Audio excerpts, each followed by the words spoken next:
गोस्वामी जी नहीं छोड़ते थे किसी को। गए भी तो कैकई को देख के बोले सूल पुलिस धने उगन हारे, देवती नाथ सुमन सर मारे, देखो काम प्रताप बढ़ाई।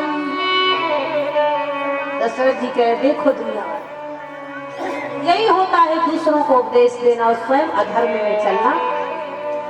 मैंने राम को शिक्षा दिया स्वयं। कैकई से बोली क्या हुआ, बार बार कह रहा हूं सुमुख सुलोचन पिके वचन, कारण मोह सुना गजरा मैंने मुझको। कारण क्या है तेरा, वो भवन में आने का, राम को राजा बनाने का। कैकई बोली मुझे सुनाई, मुझे पहले पता चला चाहिए क्या है। कैकई बोली वरदान। कैकई जी ने कहा वरदान। दशरथ जी बोले एक, अरे 1000 मांग। मांग क्या मांगना है। कैकई बोली महाराज क्या मैं कोई नाश्ता पानी थोड़ी मांग रही हूँ, वरदान मांग रही हूँ। 1000 नहीं चाहिए, 500 नहीं चाहिए, 100 नहीं चाहिए, 50 नहीं चाहिए, 10 नहीं चाहिए, केवल अपनी धरोहर मांग रही जो तुम्हारे पास 2 है। याद करो जिस समय देवासुर संग्राम में आप मूर्छित हो गए थे और आपने कहा था कि मैं आपको युद्ध के स्तर से, क्योंकि हमेशा सारथी बनी, युद्ध स्तर से ले गई। अब आपने कहा था कि कई वरदान मांग ले, तूने मेरी जान बचाई। मैंने कहा समय आने के बाद। फिर दूसरी बार देवासुर संग्राम में आपके रथ के पहिए की चकीर गिर गई, तब आपने कहा था वरदान मांग ले। तब मैंने कहा हमारा दोनों धरोहर है, आज मुझे वो चाहिए। दशरथ जी बोले तो बोले मांग ले। कैकई बोले ऐसे नहीं मांगोगी, राम की शौकन खाओ। दशरथ जी बोले पता नहीं हम कौन है, रघुकुल रीत सदा चली आई, प्राण जाए पर बचन न जाई, नहीं सत्य सम पातक पुंजा, गिर सम होई की कोटे की कुंजा, सत्य मूल सबे प्रकृति सुहाए, वेद पुराने विधि तुम गाए, कहीं पर राम शपथ कर आई, श्रुति सने अवधि रघुराई।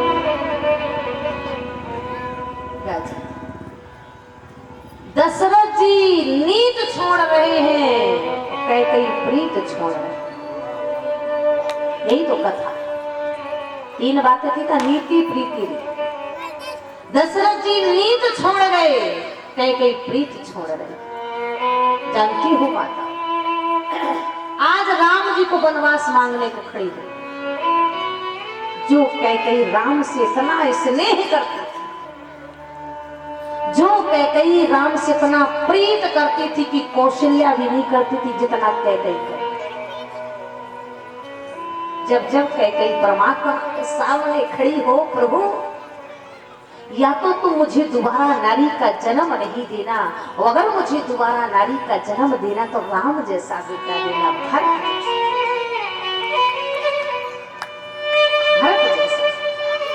और कैकई से राम भी उतना प्रेम करते थे जितना कौशल्या से नहीं, जितना कैकई से।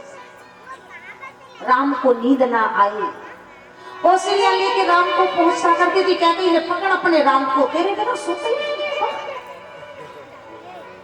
अगर कैकई किसी कार्य में व्यस्त हो माताओं, तो राम कैकई मैया के महल के दहली में सिर रख के सो जाता।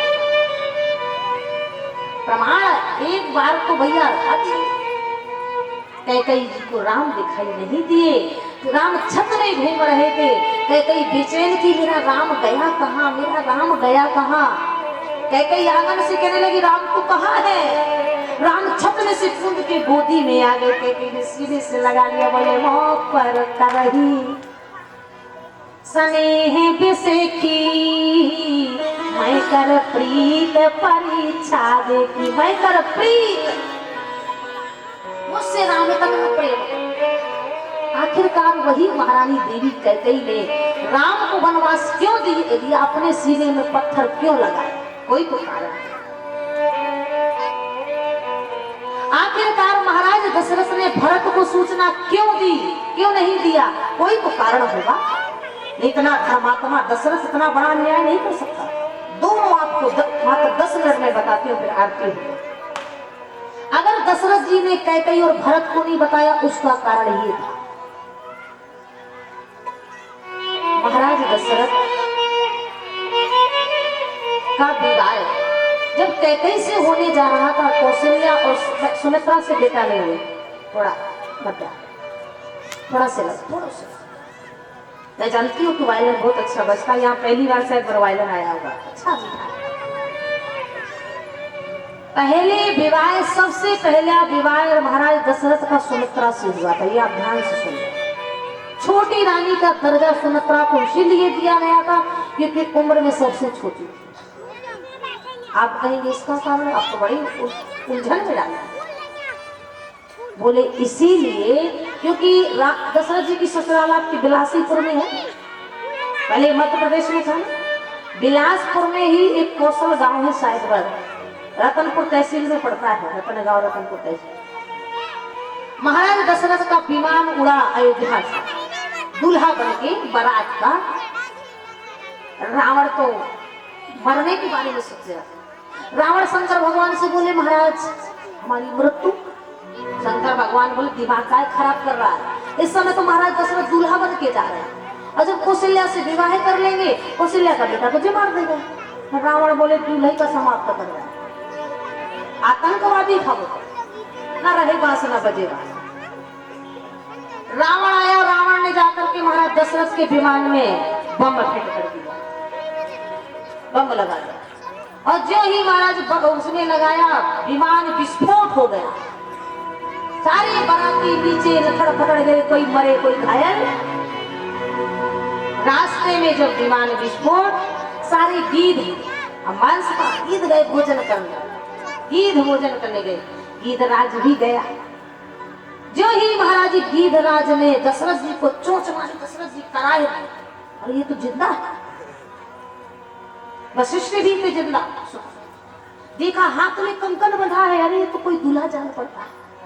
गीध ने कहा महाराज आप कौन? दशरथ जी बोले मैं अज का पुत्र दशरथ। इस समय हम बारात लेके जा रहे हैं, हमारा विमान आपके कौशल गांव, इसीलिए कहते कौशल प्रदेश मध्य प्रदेश।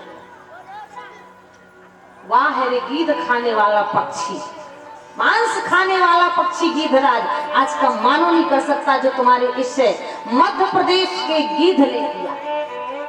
गीध बोला मैं भूखा रह जाऊंगा तो कल भोजन कर लूंगा। काश आज समय से दूल्हा नहीं पहुंचा तो मेरे मध्य प्रदेश की बेटी कुंवारी रह जाएगी, और मेरे मध्य प्रदेश की पिता की क्या दशा होगी जब बारात नहीं पहुंचेगी। गीधराज ने परों में बिठाया, तीनों को सीधा कौशल गांव छोड़ा। रावण को पता चल गया कि दशरथ जिंदा है, सो रावण ने कौशल्या को उठा लिया। अब भाई तुम या कि हम मरे नहीं, कौशल्या को उठा के ले गया। अब दुल्हन का ही पता नहीं। कौशल्या जी के पिता बड़े चिंतित, दूल्हा दरवाजे में खड़ा, बेटी लापता है, आज बिरादरी में समाज में नाक कट जाएगी, कहाँ मुंह दिखाऊंगा। छोटी सी चीज सुमित्रा, पिताजी मैं बन जाऊं दुल्हन, जब तक जीजी का पता नहीं है मैं दुल्हन बन जाऊंगी, जीजी आ जाएगी तो मैं हट जाऊंगी, मेरे पिता की लाज बच जाएगी, मेरे समाज में इज्जत रह जाएगी मेरे पिता की। सुमित्रा दुल्हन बनी, बड़ी धूमधाम से विवाह हुआ। फिर महाराज मंत्रियों के द्वारा कौशल्या को लाया, तो उसी समय उसी मंडप में महाराज कौशल्या के पिताजी ने दोनों बेटियों का विवाह चली गया। फिर अयोध्या गई, गीधराज भी साथ में गए। 2 दिन 3 दिन 4 दिन रहे, अन्न नहीं खाया, जाने लगे। दशरथ जी बोले गीधराज आप हमारे प्राणदाता, आपने हमारी जान बचाई, हम उसके ऋणिया हैं, आभारी हैं। अब हम देख तो कुछ नहीं सकते हैं, लेकिन कुछ वस्त्र आभूषण। मांस खाने वाला पक्षी बोला महाराज मैं वस्त्र आभूषण तो क्या करूंगा। और फिर महाराज हम मध्य प्रदेश के रहने वाले, आप उत्तर प्रदेश के रहने वाले, अरे जिस गांव में, जिस नगर में, जिस देश में हमारी बेटी हो, हम लोगों को पानी पीना भी गुनाह है। और आज तो बिटिया जमाना का खाए जा रहे चरमोड़ से, बिटिया जमाना। आज मांस खाने वाला मध्य प्रदेश के पक्षी ने जल ही नहीं। दशरथ जी बोले तो कुछ तो ले जाता। गीधराज बोले महाराज जो मांगे आप देंगे। दशरथ जी बोले प्राण जाए पर वचन न जाए, मांगिए। गीधराज ने कहा महाराज अगर देना ही चाहते हो तो एक वचन दो कि जो कौशल्या का बेटा हो, जो मेरे देश की बेटी का बेटा हो, वो मेरा अंतिम दाह संस्कार कर दो। यही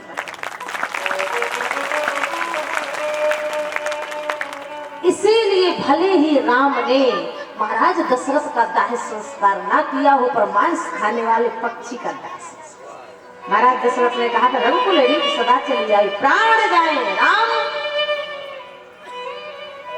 इसीलिए महाराज सबसे पहली रानी सुमित्रा तो बड़ी थी कौशल्या, और इनसे जब बेटा नहीं हुआ तब महाराज दशरथ को तीसरा विवाह करना पड़ा। पहुंचे बारात लेकर के कैकेयी देश, इसका भी हाल सुन। बारात पहुंची, अश्वपति महाराज कैकेयी के पिता अश्वपति महाराज ने बड़ा स्वागत सम्मान, चलो भावर को कन्या है। अश्वपति बोले महाराज शर्त, कैकेयी से विवाह तो आप तभी करेंगे जब कैकेयी का बेटा अयोध्या का राजा बने। दशरथ जी बोले महाराज दिमाग खराब है, पहले बता देते आप, हम बारात ही नहीं करेंगे। अब तो आप की यही ब्लैकमेल करना। महाराज ये तो ब्लैकमेल है ना। अरे हमारी अयोध्या की रिवाज है, जेठ स्वाम सेवक लगवाई यह दिन कर कुल रीत सुहाई। किसी अन्य रानी से बड़ा बेटा हो गया तो मैं क्या करूंगा। वशिष्ठ जी बोले दशरथ रिलैक्स, शांत। अन्य रानी से बेटा होता तो कैकेयी से विवाह करने की जरूरत ही क्या पड़ी। कह दो, स्टाम्प मंगाया, सिग्नेचर कर दिए, गवाह में महाराज वशिष्ठ और सुमंत भरत के राज। और आज जब राम बड़े बन के आए तो इसीलिए दशरथ जी ने राजनीत बन धन बन धर्मा, न महाराज अश्वपति को सूचना दिया, न भरत को सूचना दिया, क्योंकि भरत को देते तो अश्वपति को, न कैकेयी को सूचना दिया। इसीलिए महाराज दशरथ ने नीति छोड़ दिया, देवी कैकेयी ने प्रीति छोड़। और एक और बता, आखिरकार कैकेयी ने राम जी को 14 साल का ही वनवास क्यों मांगा। अगर जन्मजात से दुश्मनी होती, कैकेयी मैया अगर राम का हित नहीं चाहती तो आजीवन वनवास दे देता, 20 साल 25 साल 15 18 19 साल, पर सीधा 14 साल। रावण की मृत्यु के भी 14 साल बाकी थे, 14 रतन थे, और कैकेयी किसी को वचन भी दे के आई। जब राम जी को वनवास मांगा, दशरथ बोले कैकेयी सुन, राम बन गया तो मैं मर जाऊंगा और तू विधवा हो जाएगी। कैकेयी बोली कोई परवाह नहीं, कोई परवाह नहीं। दशरथ जी बोले कितनी निर्दयी है। कैकेयी ने कहा महाराज अगर राष्ट्र के लिए मुझे अपने सुहाग की भी बलिदान देना पड़े, मेरा बेटा भरत भी अगर मुझे मां कहना छोड़ दे तो भी स्वीकार है, लेकिन इस अयोध्या का सिंहासन और इस राष्ट्र की लाज मर्यादा के लिए मैं खुद को बलिदान करने को तैयार।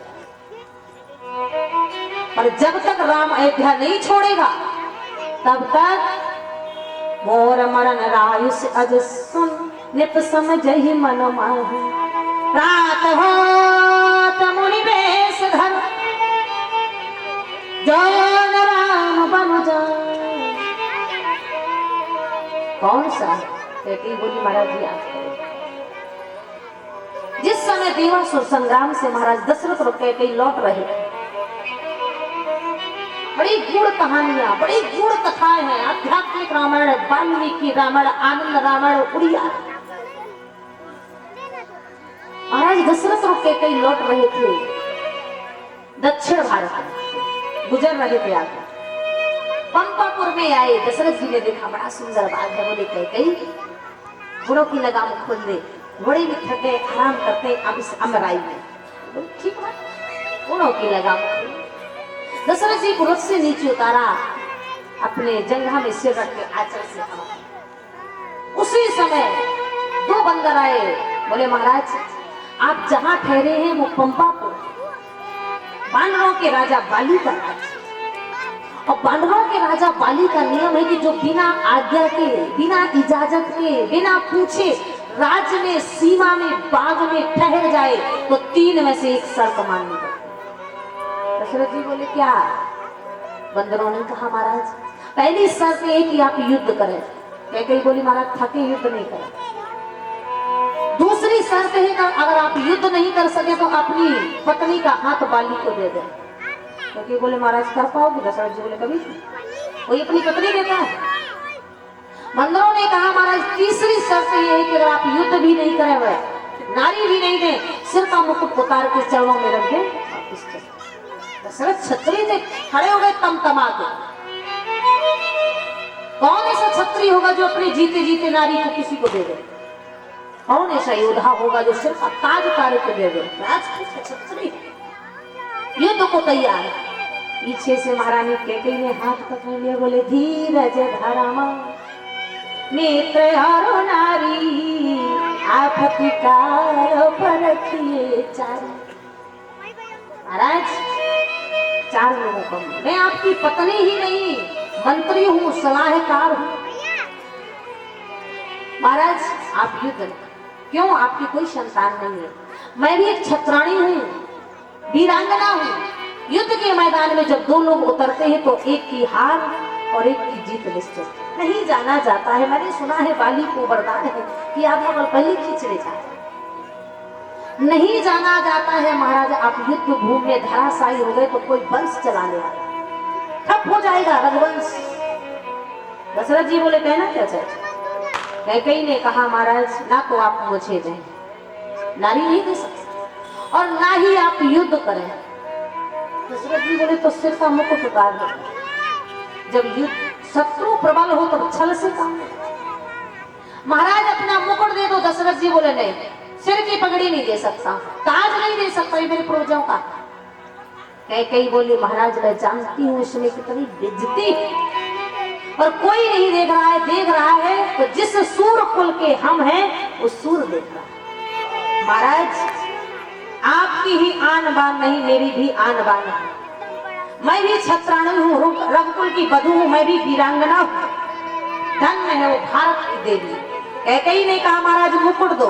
आज मैं पंपापुर की मिट्टी उठा के सौगंध लेती हूँ बाली, जिस तरह मैं आज अपने पति से तेरे चरणों में सूरवंश का, रघुकुल का, अयोध्या का ताज रखा रही हूँ, अगर मैंने अपने बेटे के द्वारा इस मुकुट के सहित तेरे प्राण नहीं मंगा लिए तो मेरा भी नाम कैकेयी है। पर बेटा हुआ भरत जैसा, हुआ राम जैसा। अब बेटा तो एक ही है, चाहे राम हो चाहे। कैकेयी ने कहा महाराज याद करो मैं उस बंदर को वचन दे के आई,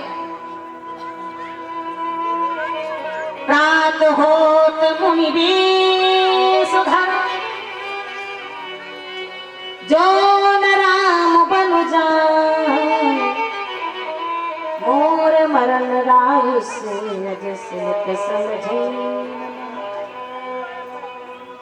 तभी महारानी कैकेयी ने पूछा और मांगा भी तो क्या मांगा?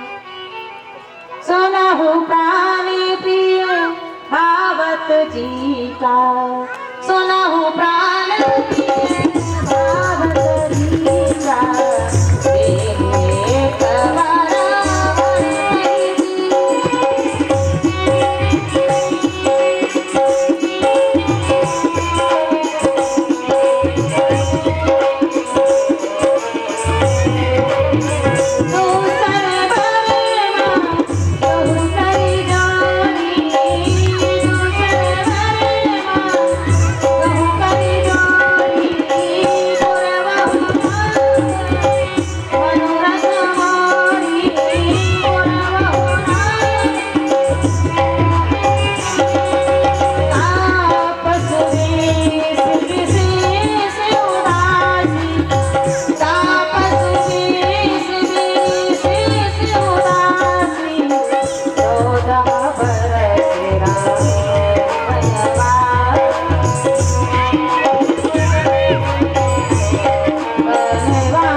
और दूसरा वर है हमारा दशरथ राम को। दशरथ जी के कान में आवाज गई दशरथ जी मूर्छित हो गए। अब रात ही को तो मूर्छित हुए थे, अब सुबह होने राम जी आएंगे, फिर वनवास भेजेंगे, फिर अन्य कथाएं हैं, राम और कौशल्या का संवाद, लक्ष्मण और राम का संवाद, सीता और राम का संवाद, बहुत कथा है। कल आप लोग ठीक 4 बजे से 8 बजे पुनः मंच में पंडाल में पधारें, क्योंकि हमारे पास केवल 2 ही दिन हैं। कल राम जी के वनवास की कथा होगी, केवट संवाद की कथा होगी, चित्रकूट सभा की कथा होगी, भरत चरित की कथा होगी। परसों केवल शनिवार को सुंदर कांड की ही कथा होगी और कोई कथा नहीं होगी। आप भारी से भारी संख्या में आए और परमात्मा का नाम लें। आते ही राम बोलो, जाते ही राम बोलो, सुबह